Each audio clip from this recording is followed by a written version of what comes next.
The first and simplest investigation for patients brought with reduced urinary output must arguably be a bladder scan to ensure the urinary outflow tract is not obstructed, for example by an enlarged prostate. In a clearly septic patient, you shouldn't wait for a diagnosis before starting treatment. For example, if you have a patient with abdominal pain and features of sepsis, you don't have to wait for a CT report before starting treatment for possible abdominal sepsis. For a reasonably stable patient with a traumatic hemothorax and an active bleed on their CT scan, it may be worth talking to a thoracic surgeon before inserting a chest drain. At any point, if the patient's breathing is compromised, the hemothorax must be immediately drained. Take the patient's past medical history seriously when treating, admitting, or referring them. For example, antibiotics in patients with myasthenia gravis may precipitate respiratory failure.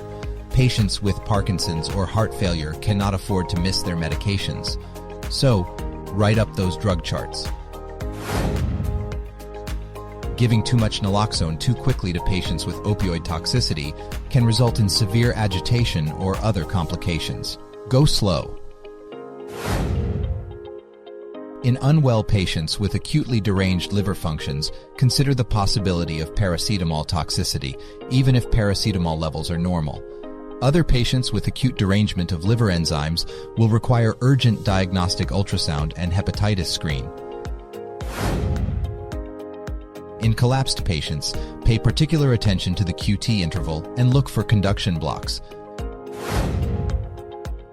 Consider the possibility of Takotsubo in patients presenting with chest pain after a stressful episode.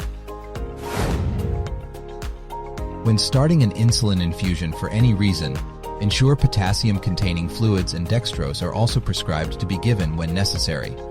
The last thing you need is iatrogenic hypoglycemia or hypokalemia.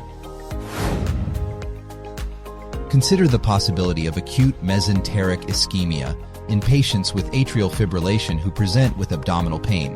Also think of acute limb ischemia if they complain of limb pain. Current anticoagulation does not exclude either pathology.